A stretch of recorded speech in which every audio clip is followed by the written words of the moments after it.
When asked what is the best way to develop a bow arm, my answer is very simple. Sevcik, Opus 3, 40 Variations for the Bow. I love this book. I've put a copy of it down in the comments below for you to use, and I'm going to go over the first few of these variations and the theme and talk about what I really think is important about them and what we can do to help our bow arm work to its best. So let's just start off with the theme. The theme's really simple. I love the theme.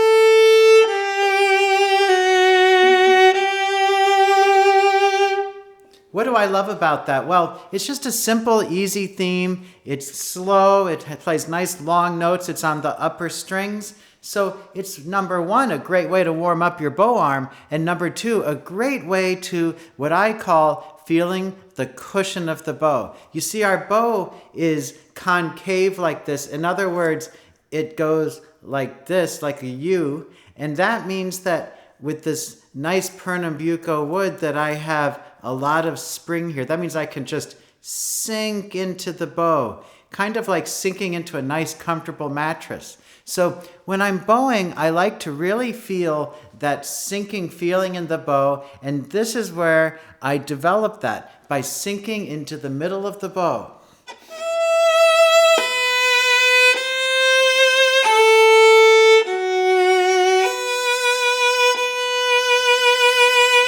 I notice a lot of students like to start off their bow changes very fast. And so what you end up getting is kind of a non-sustained tone like this.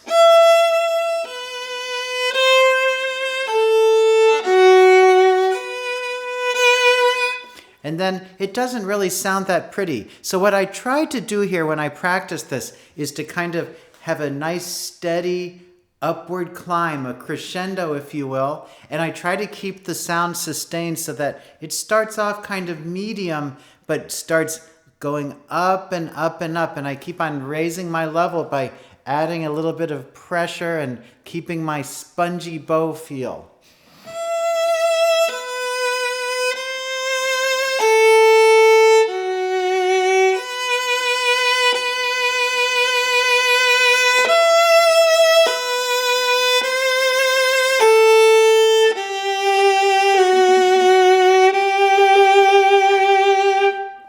We have to have nice, slow, easy bow changes that have a lot of flexibility in the fingers. So we always can benefit by practicing that collé stroke like this, that we'll get to in variation number one. But we all need flexibility in the fingers. I have some videos about the collé. If you can find them on the channel, the videos about the collé stroke are very helpful because we need that real flexibility in our hand to bow beautifully. And you'll notice that when I change the bow at the frog, my bow changes are very slow and use a lot of flexibility in my fingers, like this.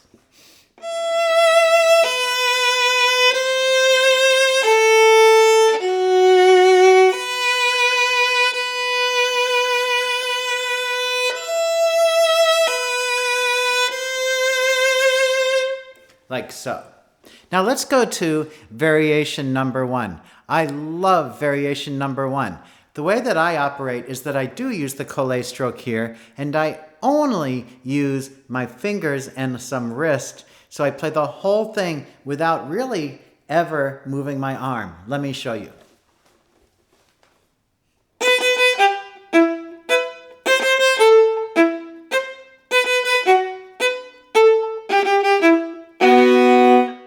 At the end of that line, I open my arm up just to kind of relax it.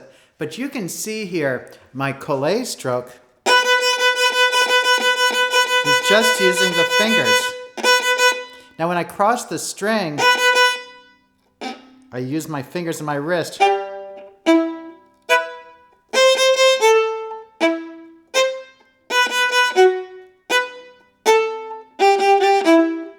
Now when I play the long note, I open my arm up. like so. So that really helps me to have flexibility in the fingers. When I'm changing the bow, that flexibility and strength that I get from practicing the collé really, really helps me. And I find this variation number 1 to be probably the best way to practice the collé used in action. So let me show you that one more time.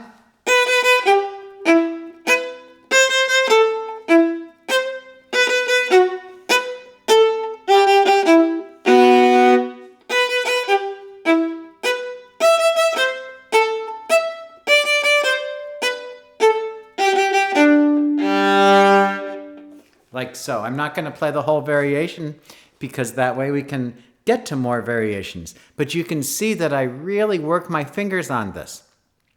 It's hard to do at first. Most of the time when I see people practice, they go like this.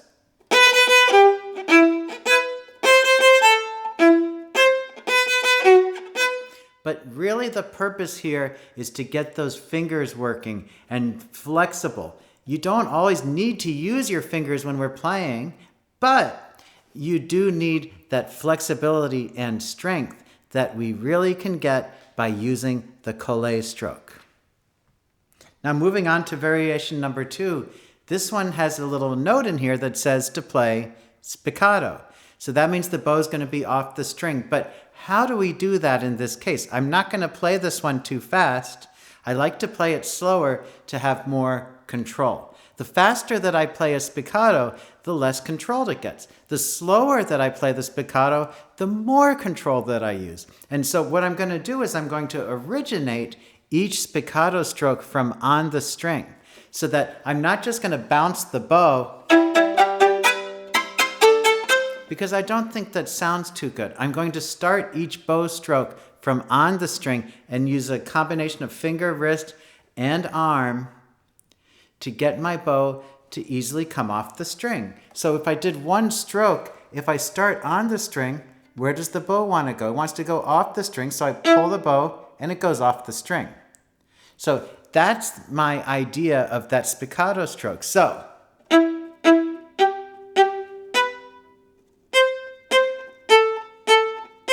and you'll notice that every time I take the bow off the string or let the bow go off the string, I put it back on again.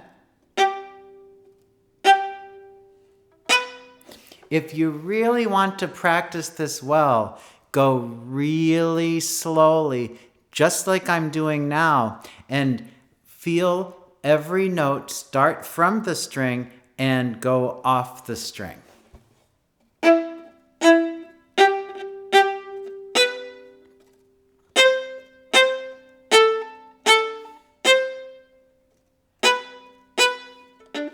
Like that.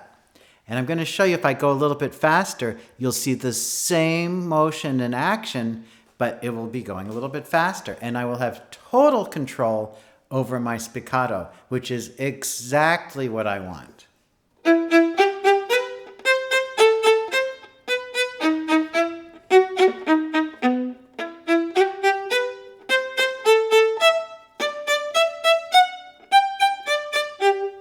Like that. When I play spiccato, I always look for a ringing tone. So if my playing sounds too dry when I'm doing spiccato, I think I'm not doing something right. Because if you let the bow ring, if you let the string ring, you can hear that beautiful ringy sound. That's the sound that we all want. We don't want a dry sound like that. We want a beautiful, rich, ringing sound, no matter what we're playing. And so I get it through this. I'm going to try to get every note to ring and have a nice, clear, articulate beginning and a beautiful middle and a beautiful end.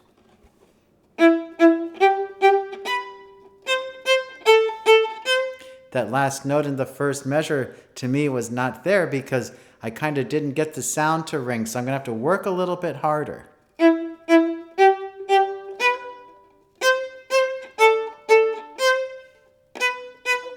Like that. Notice in my left hand that I'm always vibrating because I want the sound to be beautiful. And that's part of our purpose. So I'm going to do that one more time.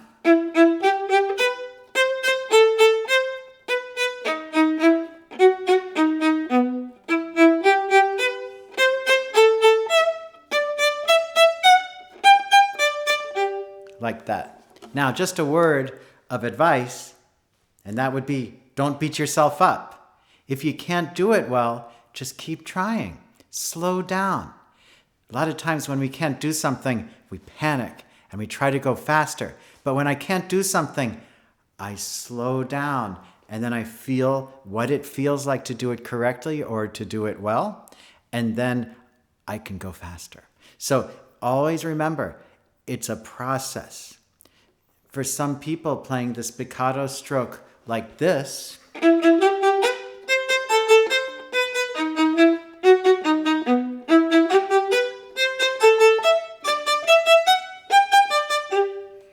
can take weeks, months, a year. But it's okay because this is all a process. And the things that we learn on the way to getting where we want to be are the things that will stay with us for the rest of our life and make us a great player. So remember that. Just keep working, and steadily you will get there to having a beautiful, beautiful bow arm. Now I'm going to look at the next variation. I love this one because it uses a combination of the long bow and the short finger only stroke, like this.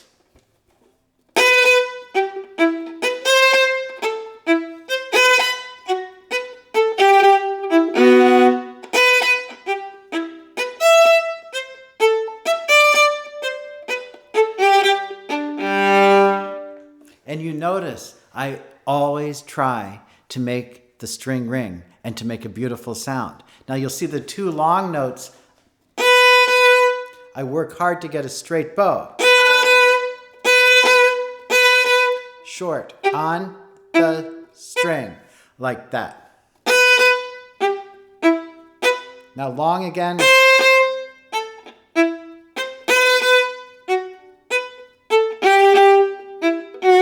Like so.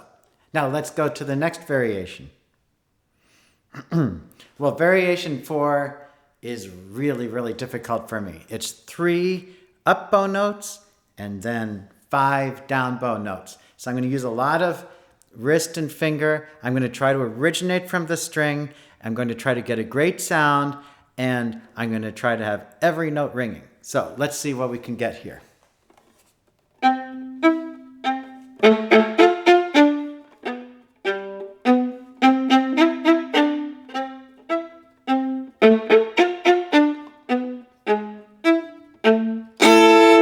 Like that. So I do 3 little scooping up bows.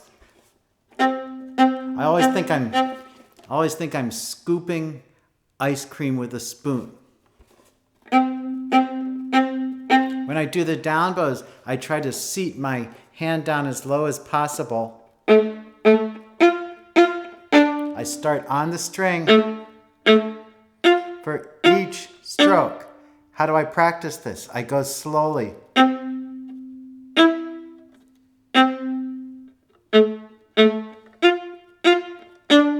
Like that. Ringing like that is good.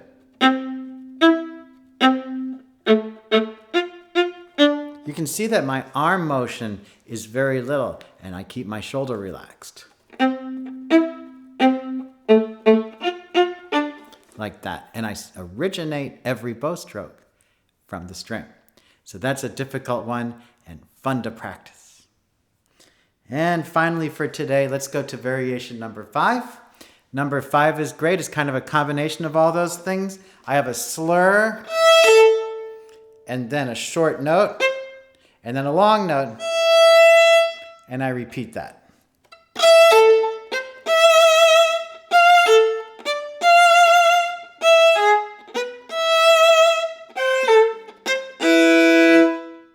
Like that. And then it goes down an octave.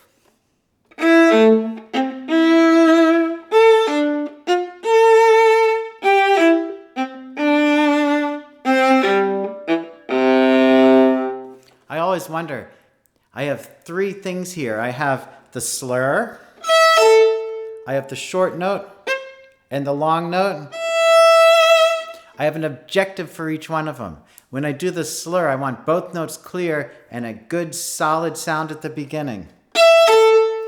For the short note, I want to bring my bow to where, on the first note, I bring it where I want to be, touch the string, scoop the note out.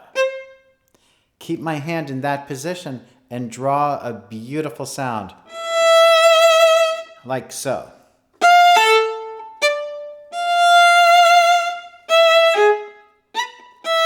Oops.